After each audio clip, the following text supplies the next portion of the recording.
This indicator is used by professionals. I will teach you how you can effectively use this indicator, so make sure you watch this video until the end and let's get started. Before I add the indicator, if you like my contents, please support the channel by liking the video and subscribing to my channel if you haven't subscribed yet. Alright, to add this indicator, here we click on indicators and we search dual range volume profile. This one, which is written by someone named Uncle the Shooter.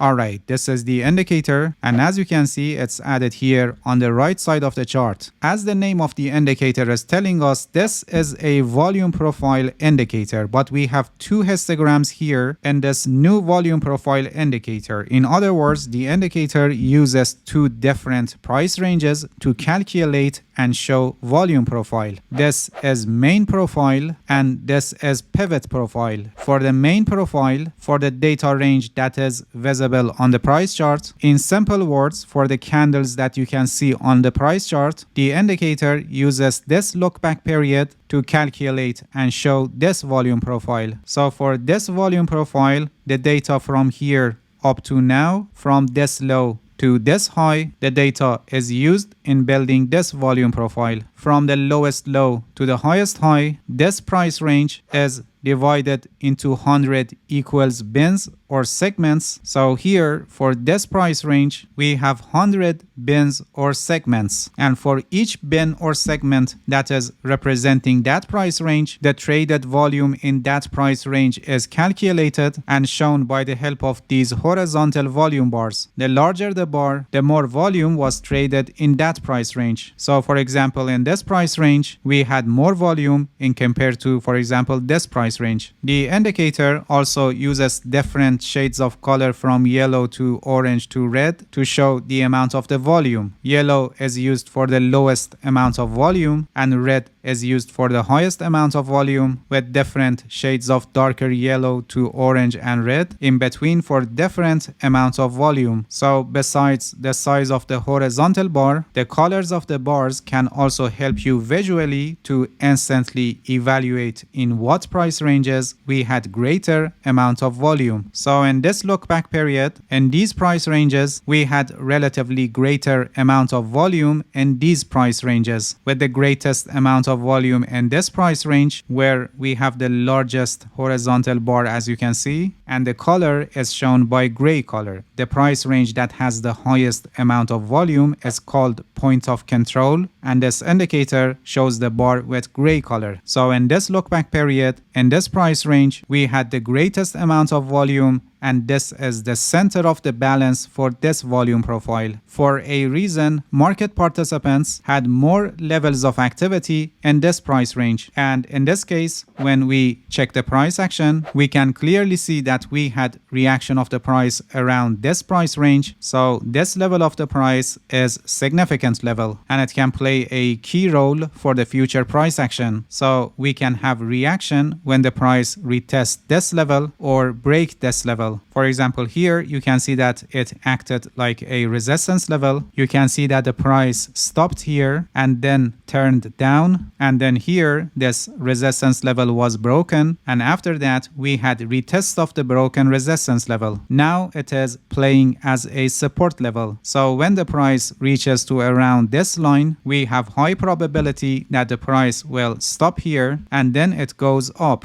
or if it is broken, it will become a resistance level for any pullback or retest of the broken level. So for the price ranges that we have high amount of volume, it tells us that for a reason, market participants were more active in those price ranges, and this is usually associated with significant levels of the market that we have reaction of the price in those price ranges. So when you know in what price ranges there is high probability to have stopping of the price and then turning of the price, this can effectively help you with your trade entries, setting stop loss and profit target. Alright, now let me explain this volume profile, which is called pivot profile. But before that, I'm proud to announce that I have published a book, The Art of Price Action Trading, which is a complete guide to price action analysis. The link is in the description and you can get it later if you want to master price action trading. Alright, now let's see what is pivot profile. This small color volume profile that we have here. The indicator considers the last pivot and makes a volume profile for that price range. In other words, it finds the last swing of the price and it makes a volume profile for that look back period. For example, here on this price chart, this was the last pivot point. So starting from here up to now, from this low to this high, it created this volume profile in this price range, which is representing a shorter term movement of the price in the market. Similarly here, this price range is divided into 100 equal bins or segments, and for each segment the volume is calculated and shown by the help of a horizontal bar. The larger the bar, the higher the amount of the volume for that price range, and we have similarly coloring of the bars based on their amount of volume as I explained for this volume profile. And here also the price range with the highest amount of volume is called point of control, and it is shown by different color. It is shown by the gray, as you can see. The indicator also shows volume area for the two profiles, and it is marked by two dashed lines and gray background color. This is a price range where a defined percentage of total volume happened. If we go to the settings of the indicator, here you can see that for the value area, the percentage is set at 50. So on the price chart, by default, in the value areas, we have 50% of the total volume. So for example, for this pivot profile, 50% of the total volume, I mean half of the volume in this look back period happened in this price range. So in this price range, we had 50% or half of the total volume. Or here for the main profile, for the whole this look back period, 50% of the total volume happened in this price range. This helps you to know in what price ranges we had more amount of volume in terms of the percentage of the total volume, and this helps you better evaluate the significant levels of the market because you know in what price ranges you had more volume relative to the total volume. Alright, about the main volume profile, as I said, it is based on the visible amount of data on your price chart. So for example, if you zoom out and more candles become visible on the price chart, the volume profile will change because now it considers this amount of look back period to calculate and show this volume profile, and this happens automatically and you don't need to refresh your page. This indicator, by providing two volume profiles, one in shorter term perspective and the other in longer term perspective, it helps you to effectively evaluate the significant levels of the market in two perspectives at the same time. This is one of the best volume profile indicator, and if you use volume profile in your trading strategy, this indicator is a good choice for you. Alright, that's it. Thank you for watching this video. If you have any questions, feel free to ask and leave a comment for me. I'll answer your questions as soon as possible. If you haven't subscribed to my channel, please subscribe and hit the bell so you get the notifications of my new videos. See you guys in next video and good luck with your trading.